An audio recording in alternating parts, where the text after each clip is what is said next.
Some just fall apart. Two storms, two ghosts, one truth. So what's up, guys? So everybody's always asked me about my relationship with Birdie. The bird's the word, and so I guess I'm going to be the nerd and let Bird talk to Jairus, and Jairus is going to interview Birdie, and I'll sit here and I'll just be uncomfortable as hell on this episode of the Corey Harrison Show. Who the is occupying this dude's side? Who the has the personality that's big enough for this dude? And there she is, sitting there, wondering what the is going on. All right, here she is, ladies and gentlemen. Here's the woman of the hour, the woman we've been talking about. Man, this is big time. This is big for me. All right, here we go. Say hi. Hi. Okay, cool. Thank you, ladies and gentlemen. Have a great night, everybody. That was good.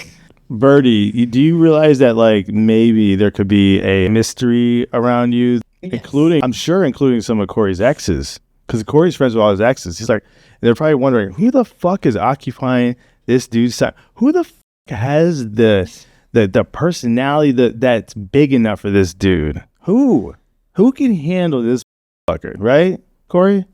So yeah, I'm kind of like you kind of got me speechless right now. So I got you speak. Who does? I'm gonna go let you go. Just hit up Birdie. All right. It's like I think I look like Valentino right now. Cheers. There probably is some mystery to who I am. I kind of like to keep it that way, kind of a thing. But to be fair, his ex-girlfriends, there are a few of them who know exactly who I am, and I mean, it's not that we don't like each other. It's that they don't like me. Is the thing. Get out of here. So you like all Corey's exes? You think they're all dope? I don't have any problems with them. There's one of them who actually, I've told him actually that we could have been friends, except for like she doesn't like me because of the standards. This is what you don't get, bro. My girlfriend is gay, and I don't date ugly women. All right, let me just get that out of the way. So, Birdie, are you gay? I am very bisexual. Okay, yes. There we go. You heard it first. So, yes. Now, can I please go a little bit further? A little bit further. How much further do you want to go? Oh, we're going deep. So deep. It's going to put Corey's ass to sleep. That's how deep. Tell the world who you are. In your own words, who are you? I am a little bit of everything. You know, I'm from Fallon, Nevada, which is like an hour east of Reno. And if you don't know it, don't waste your time. Why is it not worth it? What was it like? What was that town? Is it small? Too small. Okay. And I'm related to like literally half of the population in the town. You meet someone and it ends up being my family. So it's like not worth it. Why were you there? I ended up there because my mom was going into a treatment program. She was on drugs. So I went to go live with my grandparents, and that's where my grandparents lived, was Fallon, Nevada. So where did you want to end up? At that time, my dream and wish was to just live my life in my little town. You know, when I ended up in Vegas, I did not want to be there. I think you're cool. I think like you roll with the punches. I mean, especially with this guy. He's not easy to keep up with, but I mean, he gives me more than anybody in my life has ever thought they could give me. And so, you know, like, I'm very grateful for that, because if it weren't for him, I would not be in half the place I am. Tell me the moment when you both figured out, you know what? I think we're going to be in a relationship together. I want to hear about that moment. Okay. All right. You want me to go or you want to? You go first. Go ahead. So I had been in Tulum for about 2 weeks after we've been together for she's always been my side chick. She's been your side chick. Yeah. She was like the best side chick ever. And who were you dating when she was a side chick? All of them. Put it this way. If he was committed, he didn't need to call me. But if there was a time where he wanted to call me, he knew he always could. And he had always supported me in a way. And you were right there. 100%. He had always supported me in a way that I would always be right there. I mean, there was a time and place where maybe I had a little bit of clouded vision. But even after that, like, he's always been there, like, 100%. He can call me, like, and he knew I would be there. So, Corey, do you want to reveal who you were with when Birdie was please side? No, really? No. This is the most transparent podcast. If you thought I was, then I was. I have no problems with them. it's already them who they have problems with. Well, I can see why they had you had no problem with that. 100%. Okay. If any girl in my life ever thought I might have been with Birdie, then I was with Birdie, just so you know. Probably. That doesn't answer a question for me, though. You're answering a question. She was just give you names of random people? Or No, I want to know, like, were this when you were married? No. Yeah. Yeah. Maybe towards the end a little bit. Not the first one. Not the first one. Was it hot and heavy when you guys were, like, hooking up like this? Like, what was it like? Was it just, like, once in a while, occasionally? It was like, was it a thing you guys... Let me just break it down real quick. Go ahead. So I'll just make it real simple. This is how we meet. Okay. I'm at a strip club with a friend of mine. All right. Okay. This story gets more romantic by the minute. And he introduces me to the Birds. Okay. Getting brought into this whole suckaroo situation with, like, now Birdie's my responsibility if I wanted to be my responsibility. And I'm like, well, fucking, she might die. When you met Corey, you needed him. Yes. And in a way, yes. Yes. More than I realized that I did need him, in all honesty. A lot more. He needed his protection. 100%. So a person literally, they cannot strive for anything in life if they don't have two things. Okay. It's like the hierarchy of needs. And the bottom of the hierarchy is safety and stability. You need to feel safe, and you need to be in a place where you know are safe to be able to be stable in order to build anything off that hierarchy. And I didn't even have. So Corey looked at me and saw that and gave it to me. I worked at the YMCA, and I only had like one pair of good shoes. It was a pair of like white and red Nike Air Force Ones, but I used them for work. And so kids were trampling all over them. And he took one look at me and one look at my shoes, and he said, "You're never going to be seen in those again." And he bought me 2 pairs of Jordans and a pair of Christian Louboutin red bottom heels.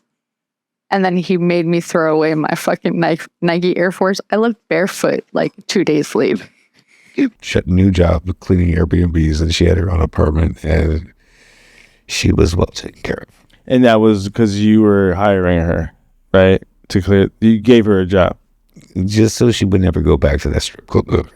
Okay. Gave me a new life, like not even just a job. He literally, like, he took one look at me in that place I was in, and it like, if you look up the name online, I won't give it to you, but if you look it up, like, it was already in a bad spot. So he took one look at me in the place I was in and like gave me a new life, not even just a new job. Corey, what made you like want to be this type of person for Birdie right off the bat? Look, man, I've done a lot of bad shit in my life, and I look at life like scales. You know, Lady of Justice, man. And like, you have to keep your scales even. And I knew that 100% this baby girl was gonna die.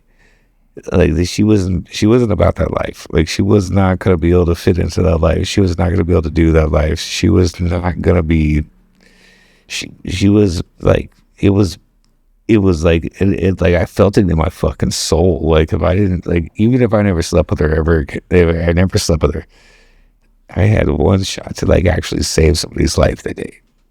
Wow. And I 100% knew that if I didn't do it, then I was I was a piece of shit. Like, for all the bad shit I had done in my life and all the fucking crazy shit I've done.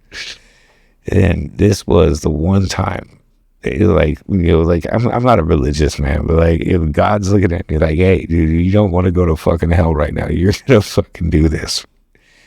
And so, like, I was, like, I say, like, my back was up against the wall, but I really looked at it like, man, if I don't save this fucking girl, like, I'm like, you're going to hell, dude. Wow. Dude introduced me to her, and I was like, man, I gotta, no, man. Like, it's just something that's gotta fucking, like, there's a thing that you sometimes you just know when you gotta do something right, man. And I just fucking felt like I had to fucking do it. Like, I couldn't. But it wasn't like you guys were dating or anything. Not necessarily, no. It was just like maybe hooking up, right? At the sort of. Yeah. Birdie, were you in a relationship with this guy? Not at all. No, not at all. Is it true? No, you was were not in a relationship at all. I was a stripper, right. and not a good strip club. I mean, I wasn't a stripper in like Little Darlings. I wasn't a stripper in Hustlers. No, not great. No, I was a stripper in one of the very worst strip club. Like, it was going under. And to be honest, at that time, inside of the entire strip club, there were 4 girls working, and 3 out of 4 were stuck on they were stuck on heroin, in all honesty. And so I was the only sober one who was doing it. And like, I remember Corey looked at me, and like, I remember like I was working front desk and like waitressing. I was doing everything in the club that day. And he walked in, and I didn't realize who Corey was at first, because like, you know, like it just didn't click. This is only a year ago. This happened? 4 or 5. Oh, 4 or 5. Gotcha. Okay. Well, I just want to know, like, what was your perception of Corey when you met him and he was doing these nice things for you? Did it feel sincere, or did it feel like, were you apprehensive about maybe trusting him? I just want to know what. I was not at all apprehensive about trusting. He walked into the club I was working with my best friend's dad. My best friend, who I'd known since middle school. I like practically raised her baby with her, kind of with like, he just happened to walk. He knew what I was doing like on the low and didn't like it. So he like, him and Corey were out and like walked into the club I was at, and he was like, yeah. I looked at him first, and I was like, hey, I know you. I didn't expect to see, you know, him there at all. No, at all. I think a lot of people wouldn't even think about saving someone or doing something that you did. How did Birdie transition from side chick to main chick? Just talk about emotionally, how did that happen? Emotionally, what happened, I came back to Vegas after I left Tulum, and I found Birdie, who was now all alone without me again. I was always there. Birdie always knew that I was her fucking safety blanket.